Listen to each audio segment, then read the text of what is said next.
And Rebekah Agar will be performing Clair de Lune by Claude Debussy. Professor Parker recommended Rebekah, who is a mathematics major. Rebekah.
a computer science major. He was recommended by Professor Corsarts. And he'll be speaking on implementing a steganography algorithm in the Java environment. Edwin?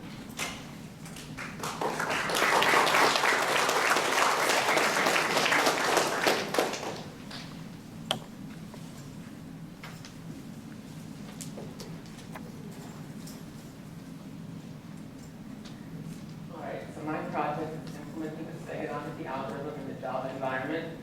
I'm Edmund Dauber. Okay, so before I explain what steganography is, I'll give a short example, which I'll come back to later.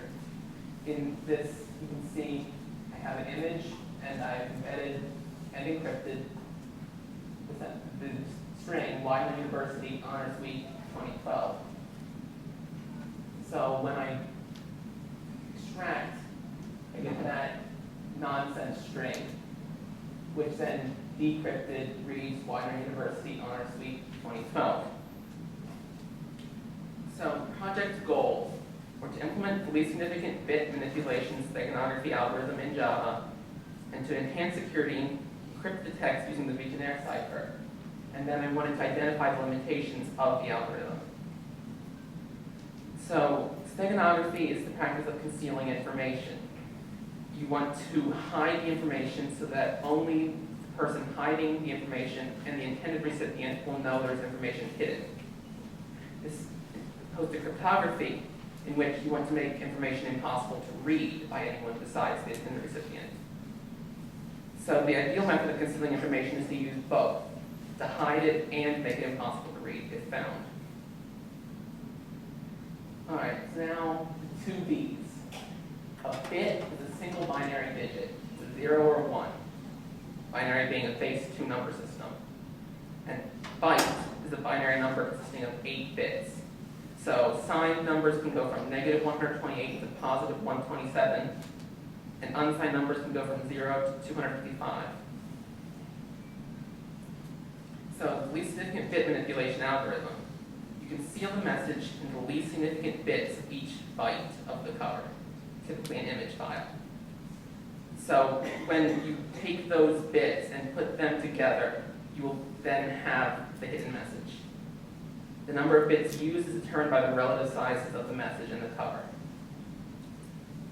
And so the Vigenere cipher, this table shows what you do is you take the letters in the text you are encrypting, and you take the letters in the keyword, and you add them according to this table. So if we use as a key Ed, and we use as text B, we'd add B and E, and we would have F, and then we add E and D and have H. So we would have FH as our encrypted string. And then we would go the other way to decrypt. We would take the value in the table and the key, where it is in that row, and that would tell us the text letter. And this pattern continues for all letters, and it's easy enough to include numbers as well. All right, so least significant bit manipulation algorithm.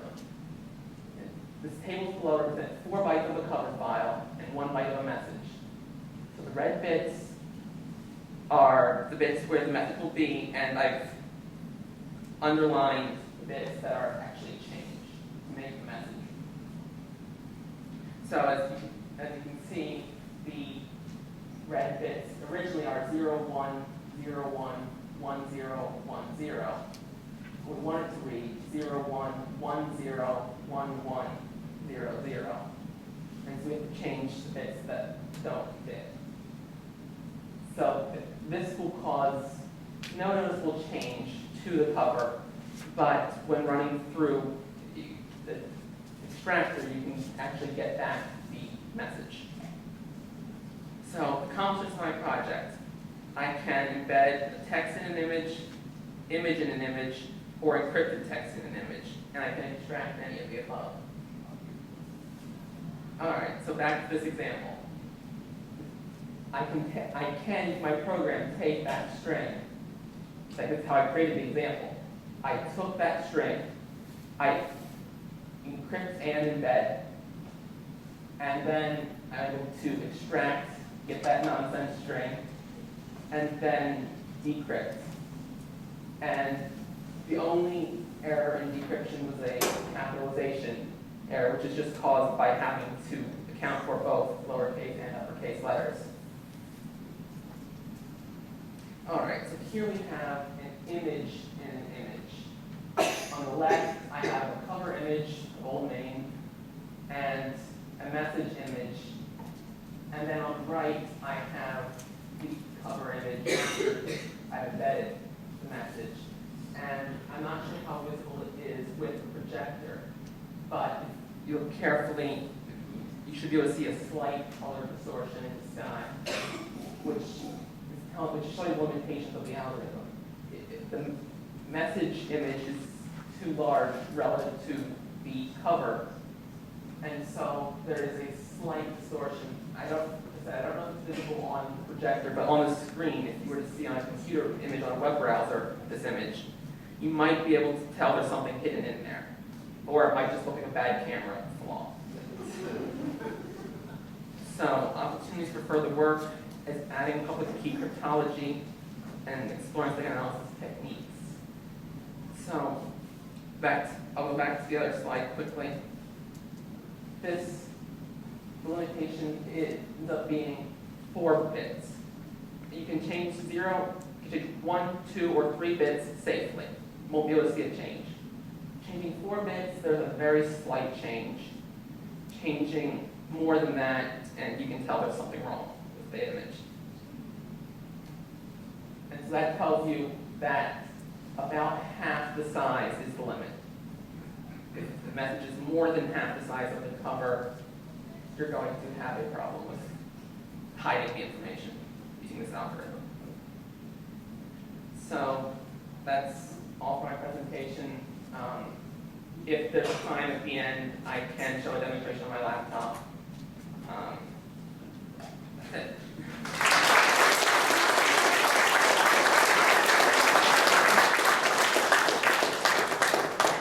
Thank you, Ed. Our next presenter will be Viscuso, who is an anthropology major, who was recommended by Professor Rodman, and she'll be talking about evolution, adaptations, and migration in early man.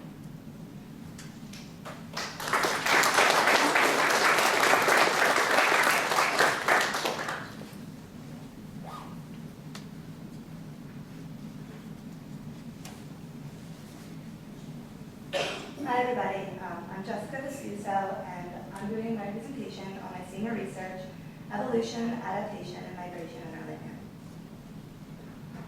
So my main question. The question for my senior research is, why did earliest pre-humans, Australopithecines, occupy a wide geographical area within Africa, and their successors, Homo erectus, leave their original habitat in Africa and migrate throughout Europe and Asia? Humans appear to have the tendency to move and occupy niches that are very different from each other. Our nearest relatives, the great apes, live a life in sharp contrast to this tendency.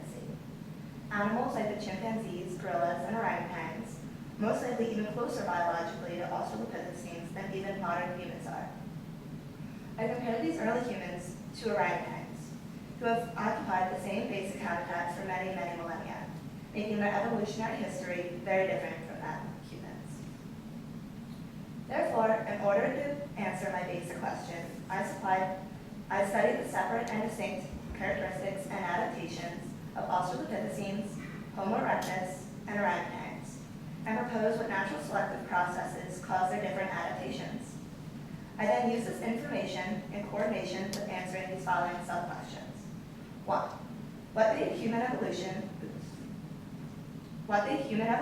different from that of all other hominid species, so that we could continue to evolve and spread ourselves across the world to varying locations? 2. What was the evolutionary point that distinguished pre-humans and great apes as separate species? 3. Why were orangutans successful in creating their adaptations without leaving their habitat? 4. What characteristics do humans and orangutans have in common? And 5. Why do these represent instinctual genetic commonalities? And to what extent do they represent cultural adaptations to similar or different environments, if they represent culture at all? So what happened?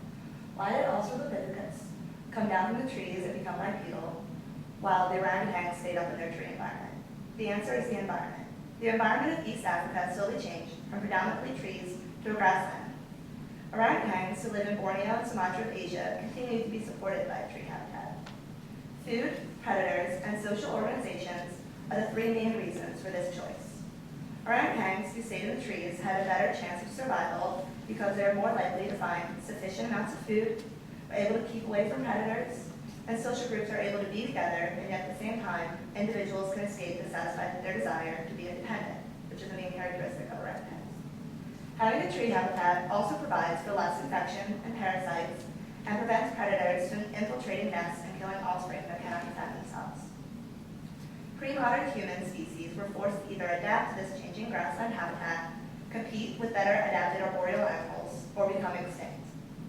The adaptation of bipedalism, or walking upright on 2 feet, spurred directly from this change. This mutation was one of a set of related changes that improved our chances to stay on the existential game board that defined what it means to be human. Yet bipedalism is not a trait that comes about after one day. It is a slow process over thousands of years from species attempting to survive environmental changes, both in form and function. Australopithecus becoming bipedal would have been from hundreds of thousands of years of the species needing to get a higher stance to see over the tall grassland habitat they lived in, so to be able to see any predators, which they would have had to cross in order to travel the distances their fossils showed they did. As their bodies began to stand straighter, the angle of the pelvic abdominals becomes smaller, forcing offspring to be born at an earlier stage of brain development, so the skull could fit through the birth canal. Young are then able to not walk at birth, and therefore parents must carry them for an extensive period of time. Carrying young long distances while watching out for predators and carrying supplies such as food and tools is nearly impossible without being bipedal. So the combination of these factors over thousands of years would have provided the means to force the species to eventually become completely bipedal. The process of Australopithecus becoming bipedal to the development of modern human societies was a long one. It begins with Australopithecus developing bipedalism. Like I said earlier, this was to see over the constantly changing environment from woodland to grassland and to carry offspring to keep them safe and assist with their very long gestation period of brain development after birth. Sexual dimorphism then begins to ease. This leads to less competition because of smaller groups which had to form far from each other in order to find adequate amounts of food. This leads to the spreading out of Australopithecus across Africa. Homo erectus is then found, 500,000 years later. Sexual dimorphism continued to significantly decrease, and leading to a possibly complete lack of competition for sexual partners. This lack of competition allows for the male to invest more time with his offspring. Increased paternal investment allows for more learning and development of the offspring brain. So brain size increases dramatically over this time. This leads to innovative thinking. Learning increases from watching paternal and maternal figures. Offspring can decide what they like, dislike, when it works and does not work for their parents' survival. This stems different groups having different ideas of survival and the increase in societal thinking. Societies and the idea of the same culture are then created. Family structures and smaller groups provide greater organization. Increased organization allows for better communication and learning, which can be seen from the development of better hunting skills, such as the ability to track and associate the time of year with different food and sources. This critical thinking allows for the movement to Asia and Europe, allowing for the ability to survive in a variety of locations and the climate chosen by preference, just as we do today. In conclusion, these adaptive changes, as haphazard as they initially were, set the stage for a very flexible and ultimately expansionist way of life. More than anything, it set the stage for the greatest change, the development of the human brain.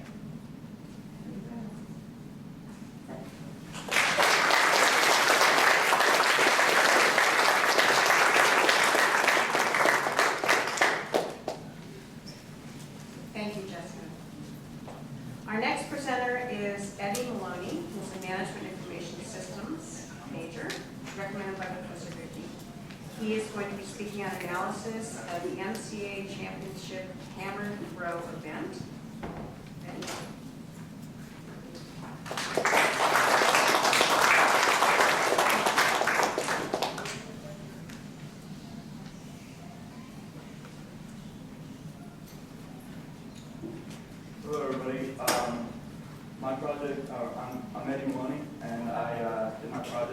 NCAA Division III National Championship hammer data. And a lot of you are probably asking, what is the hammer? To tell you the truth, I didn't know until a couple of years ago. The hammer is a 16-pound metal ball, steel ball, attached to a 3-foot-long metal cable with a handle on the end of it. And the goal is to, the athlete spins around through a 6 to 8 foot cement circle and throws into a field for the furthest possible distance. Why I chose this topic is because I actually throw a hammer here at Widener University and really hoping to get to national championships hopefully this year. I plan to accomplish with this analysis, what I plan to accomplish is hopefully concrete evidence that the sport is increasing in the level of competition.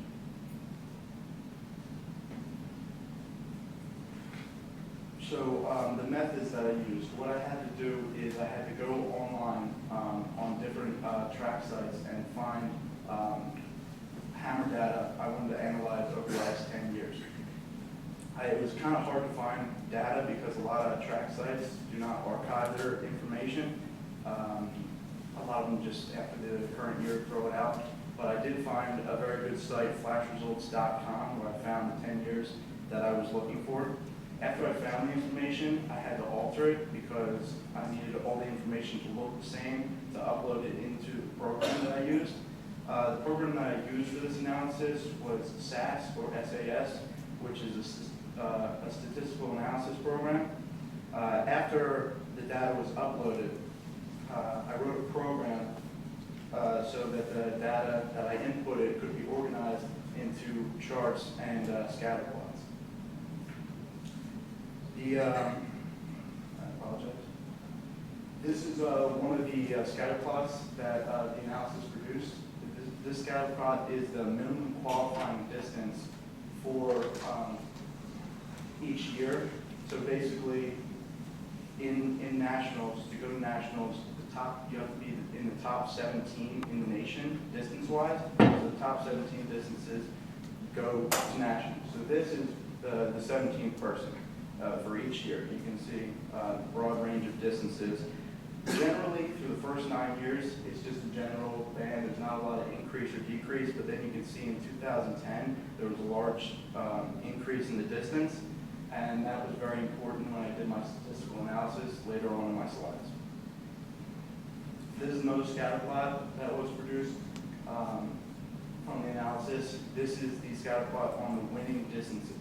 You can see through the scatter plot, with the exception of 2008, which is very low, the winning distances have generally increased over the years.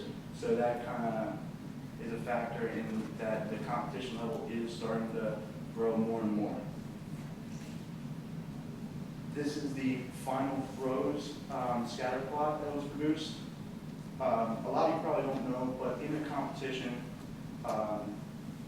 each athlete, each of the 17 athletes in the national championship have 3 throws in the preliminary round. From those throws, the top 9 distances go to finals and get 3 more throws to try to improve their distance and move up in the rankings. So this is each year the 9 throwers and what they throw. And it is kind of clustered around, but you can see in 2010, there is a lot better quantity of further distances. Like in the other years, it's kind of spread out through the distances, but the quantity in 2010 of further distances is a lot greater.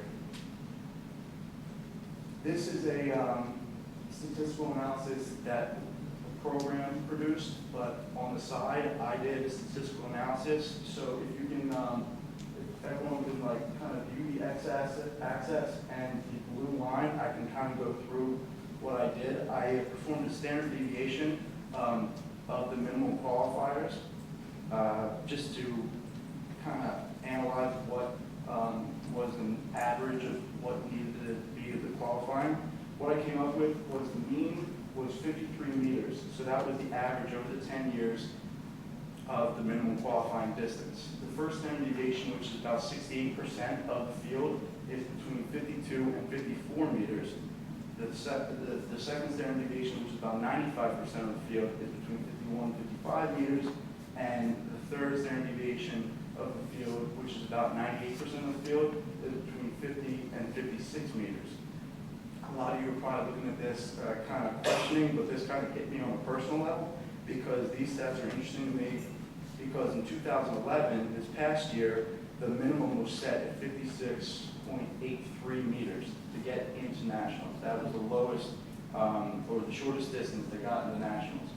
This hit me on a personal level because one of my good friends and mentors, Jake Munich, the school record holder here at Widener University, was striving to go to nationals last year and threw a distance of 56.65, which according to this, he missed it by about 4 inches. So 185-foot throw, missed nationals by about 4 inches, and according to the other years, he would have made it very easily. So that was kind of like a shock to him. He was very upset about that. So in conclusion, you can see through the years, generally the distances have increased and the level of competition keeps rising. Further research that I would like to perform that I couldn't, according to this data, was different variables such as the pressure these athletes go under, because sometimes these pressures just make the athletes crack, or the weather variable, because weather does affect if it's rainy, if it's too hot, like different variables such like that I would like to continue this project and hopefully broaden it in the future. If there's, I guess there's questions at the end, but that's it. I hope everyone would like to come out. We have a home meet here at Widener University on March 31st. If you would like to see the house that actually happened. Thank you very much.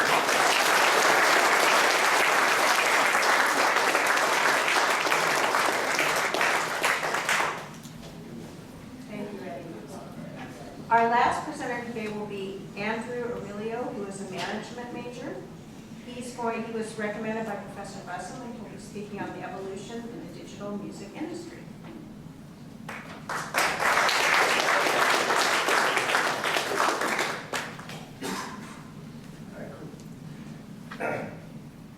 You're going to have to bear with me. I'm usually a vocal presenter, so I'm just going to try to stand here. As was just said, my name is Aurilio, and to clarify, evolution in the sense of the technology we use in the music industry to the digital era.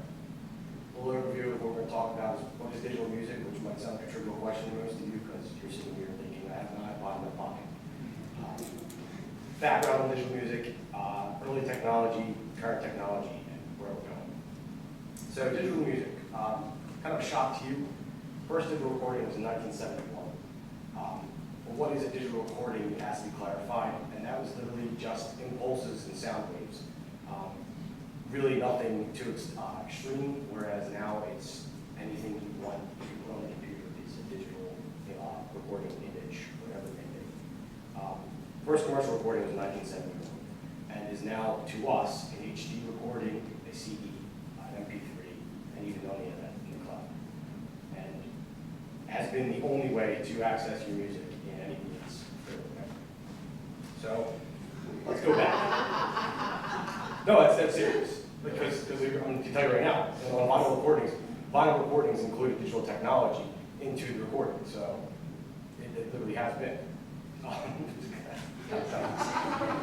So in 1948, Columbia developed the first 33 RPM vinyl record, an RCA 45 in the same year, which, for those of you who use records, would go to the 33s and 45s. And those of us who decide to go back and be hip now have done the same thing. It was cutting edge technology because it allowed you to take your music further than you ever have been able to. You could, go to the bar, ice cream bar, whatever it was, and listen to your music down there, and then it took a little while for it to come around, and it was missing one key component: its portability. Cassette tapes were the first technology that allowed that to happen, and in 1963, Philip Siemens developed the first cassette. And of course, nobody owned them then. It was too expensive for anybody to have a real cassette player, unless you had enough money to, and there were some. They added the newest dimension of portability and availability of music. You could record multi-tracks on one device and bring it anywhere you want. They gained popularity years later and dominated the whole industry through the 90s when everybody knows what's coming. Developed in the 80s, which was interesting to me because I had no idea that in 1980 the CD existed. Sony and Philips teamed up and developed the compact disc. And again, it was too expensive for anybody unless you had a lot of money to go to a CD player. Where to me, as I grew up, I got my own CD player. Brother had his, my sister had hers. So for those of us born in the 90s, this was standard, but anybody before that, it was really cool to have a CD player. They still dominated the market for many years, and they're sold today, which isn't a shock to anyone here. But how many of you obviously buy your CDs anymore? It's really an iTunes kind of manner of Amazon Music, where you just buy it online. It's easier that way. Okay, so moving on is the MP3s. This is what, to me, is the base of my music now. Where in 1993 the first MP3 was created, and in 1998 Sean Parker developed Napster, which we all know was the downfall of paying for music. He allowed people to share music and get it for free, just through a simple click. There are still programs out there that allow that, but this caused a huge stir in the music industry where artists were complaining that they weren't getting paid correctly for the music they were producing. And that, of course, is the problem, because that's their job, they want to make their money. But it changed the music industry in a good way, too. It allowed everyone to realize what was able to happen. We were able to share music with other people. And you should have to pay for it, but it allows you to do it friend to friend, and you still can in certain ways by linking up with friends on the internet. We'll get to that. But Apple and iTunes really changed the game when they developed the iTunes program, which allowed you to have an infinite library of music, barring the artist's approval to put the music on there. So if you notice, if you go to iTunes and you search for an artist and they're not there, there's a reason for that. They didn't allow Apple to have the ability to sell their music. So MP3s and beyond round two. As I said, iTunes, their library is infinitely growing, but beyond that is cloud computing, which everyone's starting to become familiar with. I can save all of my music in the cloud. It's an online server that you don't physically have control of. It's not on your computer, it's not saved on your computer. So for instance, Google Play is a new program that Google just began. If you have an Android operating phone and Google Music on your computer, any data storage that you have will go on Google Play, including my music. So any MP3 on my computer is automatically transferred into the cloud. It's on the internet, free play, any computer I go on and log on. However, it's available on my phone without taking any of my physical data storage off. So it's there as long as I have an internet connection. So one device can manage all of your music, for no matter how much you have. There are more ways to get this music now. So Google offers free tracks every day. You can get 100 free tracks a day with cheaper music and more incentives. So if you buy an album, you get free tracks that nobody else can get. If you get the free songs, or just songs you've never heard of, and the Google employees put songs that they like up for free as well. But the change in the industry is that less and less people want to buy more music. It's too much money. 99 cents a song is a lot. $1.29 a song is too much. An album can cost you anywhere up to $15. For a CD, that's great. I have it forever. If I lose my music, then it's still there. I can grab it back. But if I'm buying an MP3 off of iTunes and I lose it, it's lost. Typically, unless iTunes backs it up, and then that's just a pain to have to dispute that. So the industry is changing and making the songs cheaper. So that something like that does happen. You can repurchase the album without any kind of complaints. But like I said, free tracks are an incentive. Digital artwork, the kind of interviews with the band and things like that are a lot of what I'm starting to see with every album that I buy or song that I buy or anything like that. And that's essentially.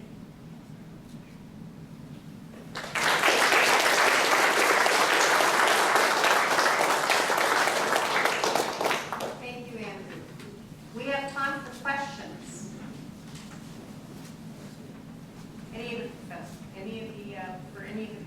presenters?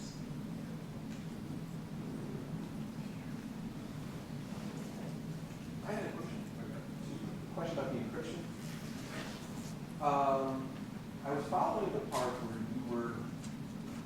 converting the letters by, I'm going to call it the key. Okay? And then whatever that wound up to be, you then want to change it again. Did I miss a step? Is that correct? Or was I reading it incorrectly? When you've gotten from the key and the original text letter, if you want to go back, then you have to take that letter on the table in the row of the key and find out which column it is. I see. That's how you get back. Let's take it back. Very good. Thank you. Okay. If you got a really big image, could you print more into it because the file size is larger? Yes, yeah, that's what I was saying. Like about half the size of the image, cover image is a little bit. Right. And then I have a question. Do you know anything about how the research shut down and how the website is affecting music downloads? Yes and no. I don't know as much as I was maybe last semester. And obviously things have changed since then. Google Play just came out last week, so I was lucky enough to put that first. Restrictions on downloads, they're trying to really come down on this. So websites like listen to YouTube where you can put the video on the off the video, you know, that's actually been paid space. So a lot of people are converting to subscriptions and things like that. First, I just started using Spotify to film video. Because if you get caught, it's fine. $300 off per song, so it's fine. I don't think that downloads are going to be that much. People just keep finding ways to get it. It's not.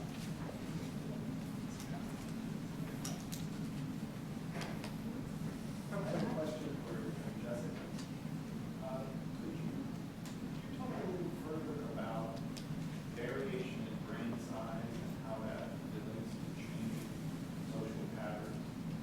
Presumably, these variations in brain size initially occur randomly, and so how does that then translate into the survival advantage that results in continued increase in brain size, and then how does that get translated into these social patterns?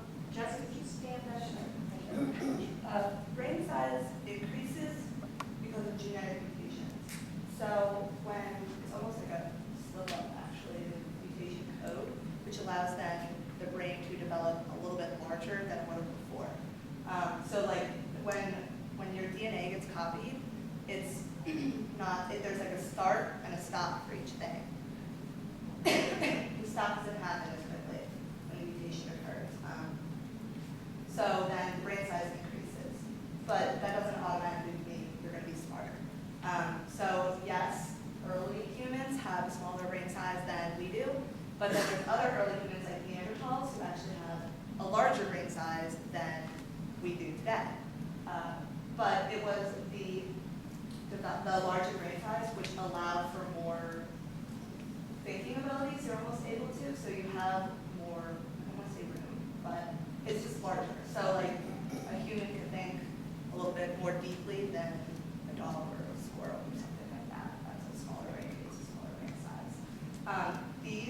It was more this development of the larger brain size allowed for the capacity for them to be able to understand.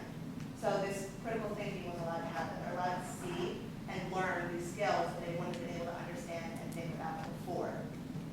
So when like a dog would be able to watch like their parents and be able to see, oh, that works for them, that'll work for me.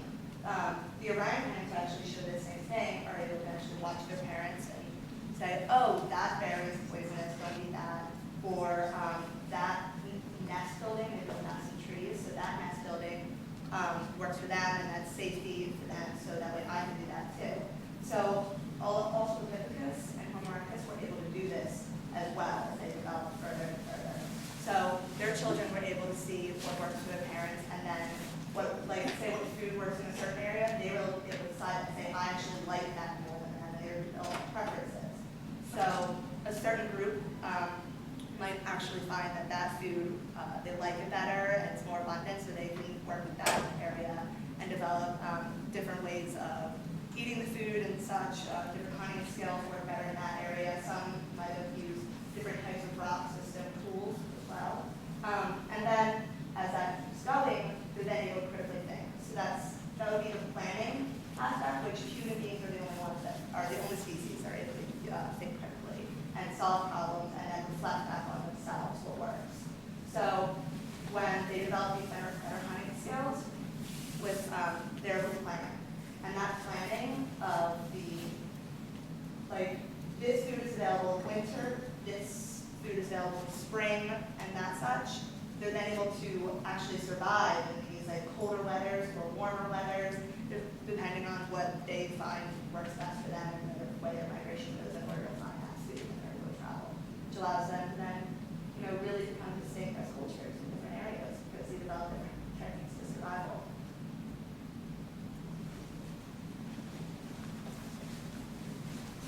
Rebecca, I have a question for you. Not to put you on the spot. When you learn a piece like the Debussy, do you listen to other people's interpretations of that piece? Yes, that's what it is. Would you mind saying that? This one I did, and because with romantic period pieces, there's something called tempo rubato, which means you push and pull the tempo. It's not like you play it as it's given. You're allowed to play with the note values. And so I wanted to figure out how to do that for myself. So I listened to a bunch of people's interpretations until I figured out what I liked, and then I started incorporating it into it to make the piece my own. So that's what I did.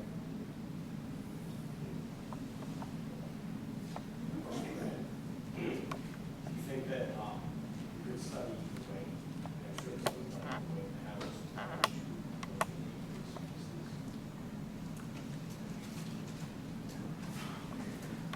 Yeah, actually, with the data I gathered, no, because it was just general, but there are a lot of different types.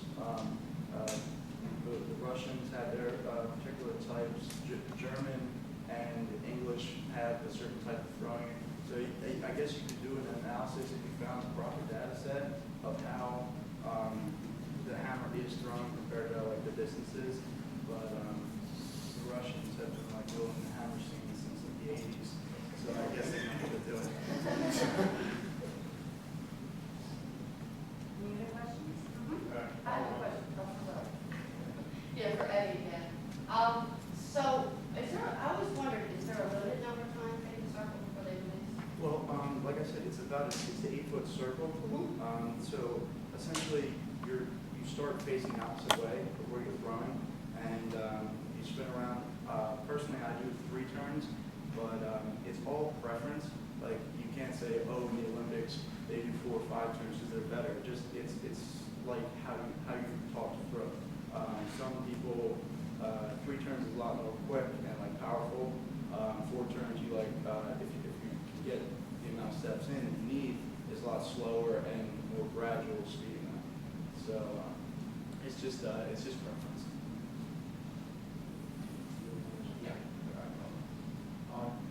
Seem to be concluding that the competition is improving, the distances are increasing, and yet you noted in 08 that there was this aberration of shorter distance for qualifying. Do you have any explanation, or weather? You mentioned that there. Like I said, there's unknown variables such as weather or pressure because obviously everybody who goes to nationals can throw the distance. For example, everybody can throw 56 meters. We went to that 2010 nationals. But if you look at the data I looked at, a lot of the throws in some of the people who just barely made it barely would break 50 or such things like that. So there are unpredictable variables such as the pressure or the weather. So I'm not exactly sure what happened in 08, but maybe it was raining that day. Maybe there was a lot of pressure. Maybe it was excessively hot out and everybody was dehydrated. But there's no way to predict that through the data that I pulled. Any other questions? as well on the hammer throw. Suppose somebody had a phenomenal first throw out of their 3. Can they rest for the other 2? If they choose to do so, and then be ready for the second round, if you will? Would that be a variable you'd look at? Yes, actually, what they would have to do is say something like pass, because if you just like kind of disappear and go hang out in the shade or whatnot, they'll just scratch you from the competition and you're disqualified. Actually, it's a different event, but last year a thrower, Brad Moran, who's a shot put thrower, he just recovered from a broken foot, but we knew to win MACs last year we needed points, so he went out, threw a certain distance, I think got second place, and since he threw that distance, he kind of like it was really hurting him, so he was like, okay, I'm passing for the rest of the competition just so I have that mark. So yes, you can, like if you get a phenomenal throw, but you know you need another one, you can just say pass, but I think the other athletes would kind of be cracking at you.